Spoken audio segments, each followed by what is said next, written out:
사랑하는 성도 여러분, 오늘 우리 고난주간 특별 새벽 기도 이 시간에 잘 나오셨습니다. 오늘 이 새벽 우리 하나님께서 우리들의 눈을 깨어줘 주시기를 기원합니다. 사랑을 깨닫고 우리를 향해 주시는 하나님의 긍휼의 마음도 우리들 모두가 깨닫는 시간이 되시기를 주님의 이름으로 소원합니다. 특별히 이 고난주간 첫 번째 날 우리 예수님께서 살펴보셨던 그 성전에 대한 말씀으로 오늘 우리가 말씀을 다시 만나면서 우리들의 하나님을 향한 고백이 다시 한번 새로워지는 역사가 나타나기를 기원합니다. 사랑하는 여러분, 우리가 봉독했던 말씀을 살펴보니까 얼핏 볼 때 두 개의 이야기가 나오고 있는 것 같습니다. 무화과 나무에 대한 이야기가 나오고 또 성전에 대한 이야기도 나오기 때문입니다.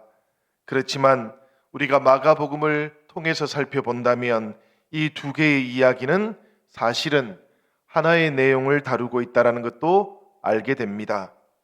12절에서 14절까지 무화과 나무 이야기가 이어지고 있지요.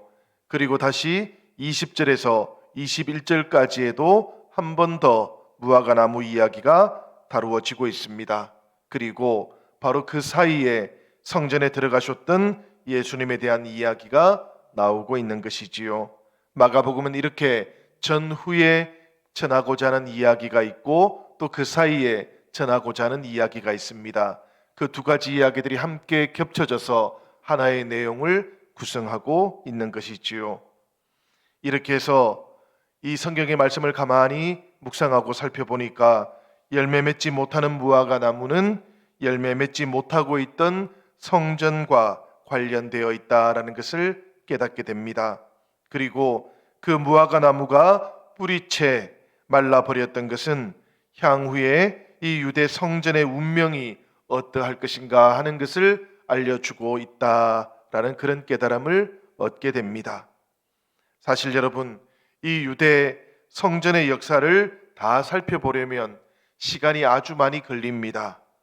그래서 오늘 우리는 이 성전의 역사를 다 살펴보는 대신에 본문의 말씀을 이해하기 위한 그 목적에 맞추어서 부분적으로만 잠시 살펴볼 예정입니다. 그리고 우리 예수님께서 그 성전에 대해서 행하셨던 그 일들을 오늘은 더 묵상해 보려고 합니다. 역사를 통해서 살펴보면 기원전 1세기와 2세기, 그러니까 우리 예수님께서 이 땅에 오시기 한 세기 정도 전에 하스몬 왕조와 마카비 가문이 이 유대 땅에 있었습니다. 그 사람들은 그 당시에 강력한 나라를 구성했던 시리아라는 나라와 전쟁을 했었어요. 아주 잠시 동안이지만 이 하스몬 왕조와 마카비 가문은 유대 나라의 독립을 그때 잠시 이루게 됩니다. 그리고 난 다음에 그 결과로 이 두 가문은 대제사장의 지위와 왕의 지위를 독차지하게 되었어요. 그 당시에도 정통적인 대제사장 가문은 따로 있었습니다. 그런데 그들은 그 모든 일들을 바라보면서 현실을 받아들이기가 어려웠다고 합니다. 그래서 쿰란이라고 불리는 곳, 그 사막 속으로 들어가서 은거해 버렸습니다. 바리새파 사람들 중에서 에세네파 사람이라고 불렸던 그 사람들의 선조들입니다. 그들이 바로 그 쿰란이라고 불렸던 사막 속에서 생활을 하게 되었던 것이지요. 그 잠깐 동안의 독립의 시기가 지나가 버리고 난 다음에 이스라엘은 다시 로마의 식민지가 되었습니다. 그런데 문제가 하나 생겨났지요. 바로 헤로당 시절에 대제사장의 직분이라고 하는 것, 이것은 이제는 왕의 구미에 맡기만 하다면 누구든지 선출될 수 있는 그런 직분으로 변하고 말았다라는 것입니다. 우리가 신약 성경을 통해서 또 예수님의 그 순환의 자리 가운데서 함께 보게 되었던 대제사장 안나스와 그의 사이였던 가야바가 바로 그런 사람들이었어요. 그들은 왕이 원하는 것, 그것을 잘 행하고 따르는 사람들이었다라는 이야기입니다. 그 당시에 예루살렘 성전은 우리가 살펴보니까 제사용품을 준비하기 위한 시장을 하나 가지고 있었습니다. 그 시장이 어디에 있었는가 하면 바로 감람산에 가지고 있었어요. 그러니까 예루살렘 성전 건너편 그 마주 보는 곳에 시장이 원래 있었다라는 이야기입니다. 그리고 그 시장의 관리 권한은 산헤드린 공회가 행사를 했었어요. 그랬는데 이 대제사장으로 선임되었던 가야바는 자신의 이득을 챙길 목적을 가지고 있었습니다. 그래서 시장을 또 하나 만들게 되었던 것이지요. 그 시장이 어디에 자리를 잡았는가 하면은 바로 성전 안에 이방인의 뜰 가운데 자리를 잡게 되었던 것입니다. 그곳에서 이 예루살렘 성전의 제사에 필요한 모든 것들을 공급받을 수 있게 되었던 것이지요. 당연히 제사장들은 이 성전 안 시장에서 구입했던 그 물건들만 하나님께 드릴 수 있는 것이다라고 그렇게 합격점을 제공해 주기도 했습니다. 이런 현실을 마주하다 보니 유대 백성들 그 누구가 자기 집에서부터 제물을 준비하겠습니까? 심지어 그 예루살렘 성전이 보이는 건너편 그 감람산에서 누가 제물을 준비했겠습니까? 모두가 다 예루살렘 성전 안에 있던 시장에서 제물을 구했고 필요하다면 환전도 하게 되었던 겁니다. 그래서 예루살렘 성전 그 안에 있던 성전 시장이 점점 더 번성해 가게 되었어요. 이 제사용품뿐만 아니라 성전세를 내기 위한 환전 시장도 점점 더 확장되어 갔습니다. 그 당시에 환전 수수료를 보니까 약 20배 정도 되었다 그래요. 엄청난 폭리를 취하고 있었던 것이지요. 그렇지만 로마 화폐를 사용하거나 혹은 헬라 화폐를 사용하고 있던 순례자들에게는 다른 길은 없었습니다. 반세겔 그 성전세를 내기 위해서 그들은 오직 성전에서만 사용하던 그 유대 화폐로 바꾸어야만 했던 것입니다. 그야말로 흠없이 제물을 준비하라라고 했던 이 하나님의 뜻은 다 사라져 버렸고 오직 성전을 통해서 돈벌이에 몰두했던 그 제사장들만이 이 성전에서 왕행세를 했던 겁니다. 그야말로 예루살렘 성전은 기도하는 집이 아니라 강도의 소굴이 되고 말았던 것이지요. 고난주간의 첫 번째 날 우리 예수님께서 성전부터 찾아가셔야 했던 이유가 바로 여기에 있었던 것입니다. 변질되어 버렸던 그 성전의 현실, 그것을 변화시키지 않고 골고다로 가는 길, 그곳에서 십자가를 지는 길이 허락되어 있지 않았기 때문입니다. 성전 안에서 예수님께서는 매매하던 자들을 내쫓으셨습니다. 돈 바꾸는 사람들, 그들의 상과 비둘기 파는 자들의 의자를 둘러 엎으셨습니다. 오늘 17절의 말씀을 보니까 주님께서는 그 다음에는 이렇게 말씀하셨지요. 내 집은 만민이 기도하는 집이라 칭함을 받으리라고 하지 아니하였느냐? 너희는 강도의 소굴을 만들었도다. 성도 여러분, 이 말씀을 살펴보면 성전의 본질이 무엇인가 하는 것을 우리가 알게 됩니다. 하나님을 향해서 제사하고 하나님을 향해서 모여서 기도하는 곳, 그곳이 바로 성전의 본질이었다라는 이야기지요. 오늘 말씀을 통해서 보니까 모든 사람이 하나님께 기도하는 집이 바로 성전이었다라는 그런 이야기입니다. 우리 영신교회가 하나님 앞에 온전히 기도하고 하나님 앞에 우리의 마음을 온전히 내어놓을 수 있는 그런 기도의 집이 되시기를 기원합니다.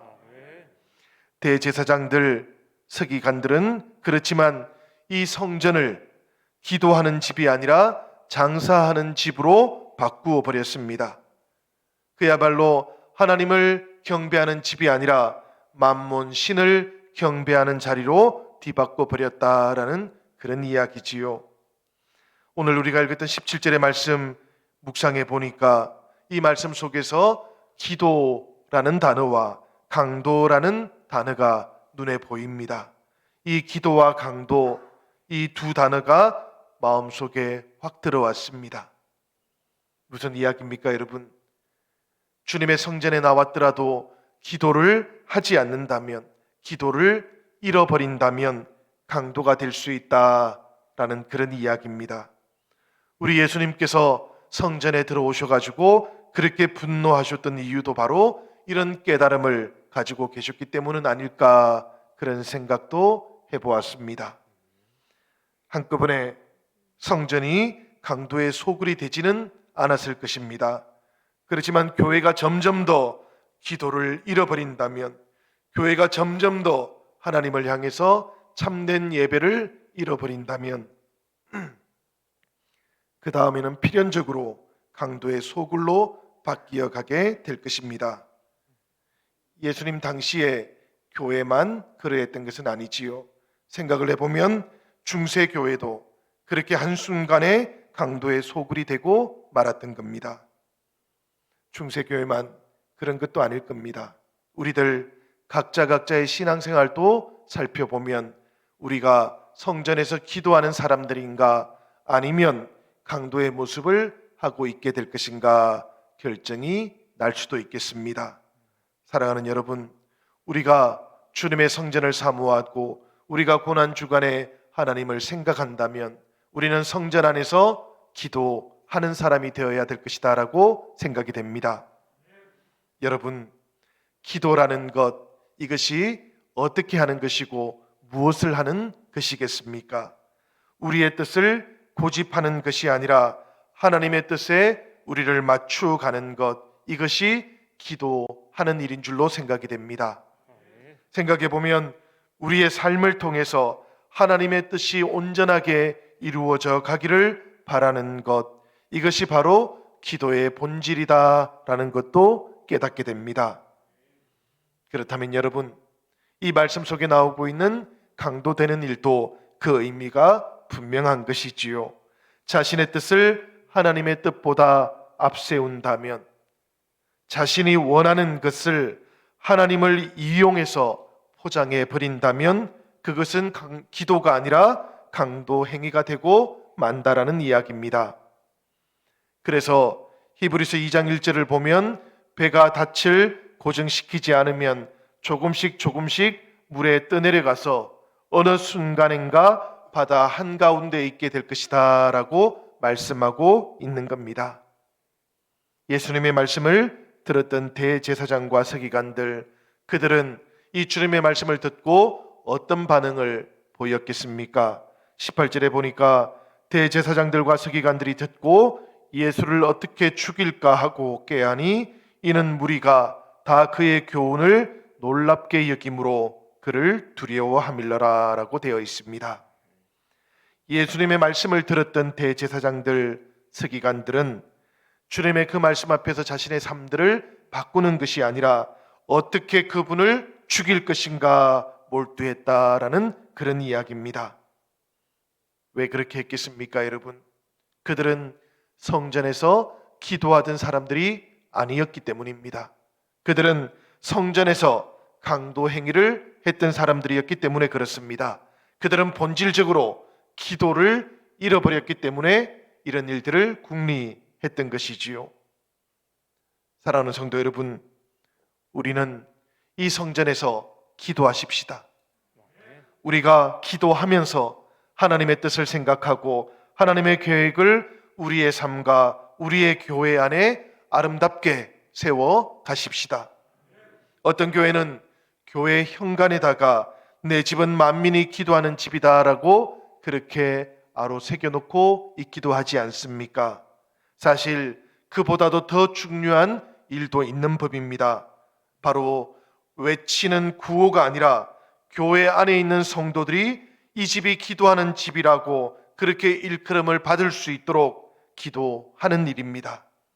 사랑하는 교회 성도들이 하나님 앞에 기도하는 사람들이 될 때 교회는 만민이 기도하는 그 집이 될 수 있다라는 그런 이야기지요. 예전에 독일에서 제가 목회할 때 70이 넘으셨던 분이 신앙생활을 시작하셨던 경우가 있었습니다. 노년의 삶을 시작하셨지만 하나님을 만나고 깊은 변화를 체험하셨어요. 두세 시간씩 그렇게 기도를 했는데 자세 한번 흐트러지지 않는 것을 제가 목격하면서 기도한다면 우리도 이렇게 기도할 수 있어야 되겠다라는 그런 생각도 한 적이 있었습니다. 40주 동안 이어졌던 그 복음서 강해를 들으실 때에도 눈물이 그릉그릉한 채로 자신도 세상을 변화시키는 그런 제자로 살아보겠다라고 그렇게 말씀하셨던 결단도 기억이 납니다. 사랑하는 여러분, 우리가 기도한다면 이렇게 기도해야 될 줄로 생각이 됩니다. 하나님 앞에서 우리의 마음을 온전하게 내어놓을 수 있는 그런 기도자들, 하나님의 말씀을 듣는다면 그 말씀 앞에서 우리도 세상을 변화시키는 그 제자의 길을 걸어가 보겠다고 결단하는 그런 은혜를 고백할 수 있는 성도들 되시기를 기원합니다. 우리가 이 고난주간 첫 번째 날 성전되었던 예루살렘 성전, 그것을 바라보는 것뿐만 아니라 성전으로 부름을 받은 우리들의 마음, 우리들의 영혼도 돌아볼 수 있어야 되겠어요. 하나님의 영으로 우리의 마음이 온전하게 충만해져 있는지 살펴볼 수 있어야 되겠다라는 그런 이야기입니다. 여러분, 우리가 성경의 말씀을 통해서 살펴보면 하나님의 영으로 충만했던 사람들이 참 많이 나오고 있는 것을 발견하지 않습니까? 구약 성경을 보면 여호수아에게 안수하였으므로 그에게 지혜의 영이 충만하였다라는 말씀을 만나게 됩니다. 이 여호수아는 그 안에 하나님의 영이 충만했던 사람으로 소개되고 있는 것이지요. 사도 바울은 어떠합니까, 여러분? 이 바울이라고 하는 사울이 성령이 충만했었다라고 그렇게 우리에게 알려지고 있습니다. 베드로도 당연히 성령이 충만했던 사람이었습니다. 스테반, 성령이 충만했던 사람으로 우리들 안에 보이고 하나님께도 그렇게 나아갔던 것을 발견합니다. 너희 가운데서 성령과 지혜가 충만하여 칭찬받는 사람 7을 뽑으라, 이렇게 말씀하신 후에 초대교회는 7 집사들을 선출했어요. 그 7 집사들도 생각해보면 모두가 다 성령으로 충만했던 그런 제자들이다라는 것을 우리가 깨닫게 됩니다. 사랑하는 여러분, 이런 사람들 모두가 다 성전되었던 사람들이었습니다. 이런 사람들 안에 하나님의 성령이 충만하게 내 주에 있었기 때문에 우리 주님께서는 그들을 성전 삼아서 하나님 앞에서 온전히 그 맡은 소명을 감당하셨던 것입니다. 그래서 고린도전서 3장 16절을 보면 너희가 하나님의 성전인 것과 하나님의 성령이 너희 안에 계시는 것을 알지 못하느냐, 이렇게 묻고 있기도 한 것이지요. 우리가 코로나 시기를 지나오면서 우리들 각자가 모퉁이 돌이 되어 주셨던 이 예수 그리스도를 중심으로 삼아서 성전으로 이어져 오고 있다라는 것, 이것을 잊어버리지는 않으셨는지 오늘은 돌아보면 좋겠습니다. 그리고 다시 기억하며 은혜로 풍성해지는 이 고난주간 특별 새벽 기도회가 되기를 기원드립니다. 특별 새벽 기도회를 통해서 우리가 기도하시는 것만큼 여러분들께서는 또한 구역 식구들을 위해서도 함께 기도해 주시고 서로 돌봐주실 수 있으시기를 부탁드립니다. 조금씩들 열심을 더 내어보시기를 바랍니다. 2년 3개월 동안 멈추어져 있던 것들 움직여 갈 수 있도록 힘을 조금은 더 내주셔야 되겠습니다. 우리 예수님께서 십자가의 길 걷기 위해서 예루살렘에 들어오셨고 그 고난주간 첫날 성전을 새롭게 하셨던 데에는 바로 이렇게 하나님의 은혜를 온전하게 체험하기 위해서 꼭 필요한 것, 다시 회복되어져야 할 것이 있었기 때문이었습니다. 코로나 팬데믹 이후에 회복을 위해서 우리 영신교회에도 꼭 필요한 것, 회복되어져야 할 것이 있습니다. 첫 번째는 우리들이 기도하는 것입니다. 이 기도를 통해서 교회는 달라지기 때문입니다. 두 번째는 우리 교회가 만민이 기도하는 집이 되게 해야만 하는 것입니다. 우리들만 기도할 자리가 아닙니다, 여러분. 이곳에는 모든 사람들이 나와서 하나님께 기도하는 집이 되어야 합니다. 세 번째는 우리 주 예수 그리스도를 모퉁이 돌로 삼아서 우리들 모두가, 사랑하는 우리 영신 성도들 모두가 다 교회로 이어져 가야 하는 것입니다. 이 일을 위해서 우리들은 먼저 부름을 받았던 것이고, 이 부름받은 자리에서 기도하며 이 새로운 역사를 만들어 가야 하는 것이지요. 네 번째는 하나님의 은혜를 우리들이 다시 체험하기 위해서 꼭 필요한 그것을 회복시켜 가야 하는 것입니다. 무엇보다도 우리 영신교회가 가지고 있는 여러 기관들이 다시 회복되어질 수 있도록 기도해 주시기를 바랍니다. 우리 영신교회 구역교회가 다시 하나님 안에서 영적인 친교를 아름답게 만들어가는 교회가 될 수 있도록 꼭 기도해 주시기를 부탁드립니다. 우리 영신의 모든 구역 지체들 하나님 안에서 정말 믿음으로 새로워지는 역사가 나타날 수 있도록 오늘 이 특별 새벽기도의 첫 시간을 통해서 함께 기도해 주시기를 부탁드립니다. 우리가 그렇게 기도하는 동안에 하나님께서 역사하실 것이고, 우리가 결단하는 동안에 성령께서 우리들의 마음을 변화시켜 주셔서 십자가 그 구속의 은혜를 변함없이 우리들 모두가 체험할 수 있도록 인도해 주실 것입니다. 사랑하는 여러분, 우리들의 마음과 우리들의 뜻과 우리들의 생각을 변화시켜 주시고 부활의 새벽빛을 만나게 해주시는 이 성령님의 은혜가 저와 여러분 모두의 삶 가운데 함께 하시기를 우리 주님의 이름으로 간절히 축원드립니다.